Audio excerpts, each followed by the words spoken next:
तो मेरे दोस्तों, मेरे भाइयों, मेरी बहनों, ये थी मेरी पूरी फैमिली, ये सामने बैठी है।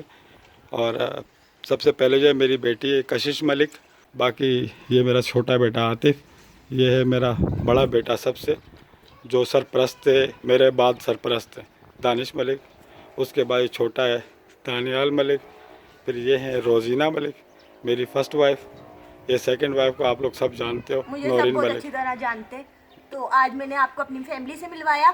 मेरी फैमिली आपको कैसी लगी ये ज़रूर बताना, ये भी मैं आपको बता दूँ। आप लोग सोच रहे होंगे कि ये खुद क्यों नहीं आ रही। यार ओ खुचा यार, हमारा इतना हाथ भी बहुत है तुम्हारे लिए। सही है, सबको मेरा सलाम दुआ कबूल हो। मैं एक ही बात करता हूँ, ठीक है। और वीडियो को जो है ना देख कर लाइक करना और सब्सक्राइब करना, वीडियो को प्लीज फुल वॉच करना, अच्छी लगे तो लाइक भी कर लाइक देना। करना। लो इनको चेहरे भी मैं आपको दिखाया तो इंग्लिश स्टाइल से। ओके भाई, अस्सलाम वालेकुम। अल्लाह हाफिज़। और दूसरी बात मेरी ये है, जो मेरी मम्मा इतनी मेहनत करती है उसकी मेहनत को वसूल करना, और वीडियो ज़्यादा से ज़्यादा लाइक और शेयर करना, सब्सक्राइब करना मत भूलिएगा और लाइक भी कर दीजिए। ये मेरी बेटी है 14 से 15 साल की, ठीक है। इसकी प्यारी प्यारी बातें हैं, बहुत परहेजगार है। आप लोग इसकी बात ज़रूर मानना, ठीक है। अभी वीडियो के बाद हमको खाना मिलेगा। खाना नहीं, अभी लंगर खोलने वाला हूं तुम लोगों के लिए, ठीक है। चलो टाटा करो सबको।